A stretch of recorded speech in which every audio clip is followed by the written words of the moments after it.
લેડીઝો જે high heel પહેરે છે એનાથી કમરમાં કે ઘૂંટણને એના દુખાવા થઈ શકે? 100%.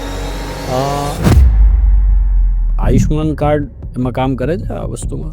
ઇન્ડિયામાં ઘણા ખરા લોકો છે કે જે આ સર્જરી અફોર્ડ પણ નહોતા કરી શકતા.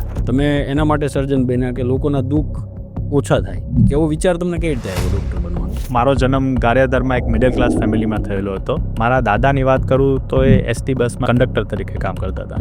ઓકે, અને પપ્પા ગામડે હીરાનું કારખાનું ચલાવતા હતા. 3 વસ્તુ મને મારા ફેમિલીમાંથી મળેલી હતી. એક છે પ્રામાણિકતા, ઓનેસ્ટી. તમે કોઈ પણ વસ્તુ કરો પણ એમાં તમારો પ્રામાણિકતા તમારે નહીં છોડવાની ક્યારેય. બીજો છે પુરુષાર્થ. તમે જે પણ કામ હાથમાં લો એને પરફેક્ટલી 100% કરવા માટે તમારે ટ્રાય કરવાની. એના માટે તમારે જે પણ પુરુષાર્થ કરવો પડે એ કરી બેઠવાનું. અને ત્રીજું છે નમ્રતા. તમે જીવનમાં ગમે તેટલા આગળ વધો પણ તમારા પગ જમીન સાથે અડેલા જ હોવા જોઈએ. ઘૂંટણનો દુખાવો લઈને ડૉક્ટર પાસે જાય ને એટલે સીધા ઓપરેશનનું કહે. તમારો વ્યૂ શું છે? તમે શું સલાહ આપો લોકોને? છેલ્લા 4-5 વર્ષથી એટલું બધું વધી ગયું જ ને ઘૂંટણના દુખાવાનું કારણ, અને એ પણ 50 વર્ષથી વધારે એજના જે લેડીઝો છે એમાં. લેડીઝ જ ફક્ત શું કામ હે, જેન્ટ્સ કેમ?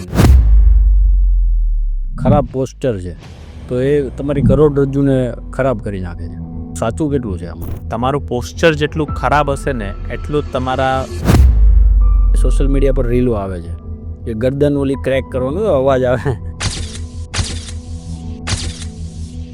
હકીકત એ વસ્તુ કંઈ કામ કરે છે કે કેવી વસ્તુ છે?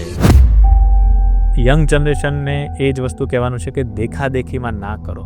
ભગવાને ટેસ્ટોસ્ટેરોન એવો હોર્મોન બનાવ્યો છે ને કે ભાઈ બાજુવાળો કરે છે તો હું કરીને બહાર આવી જઈશ. 15,000થી વધારે ઓપરેશન કર્યા તો એમાં એવો કોઈ કોમ્પ્લિકેટેડ કેસ હતો કે જેમાં તમને એમ થઈ ગયું કે બહુ ખતરનાક કેસ છે?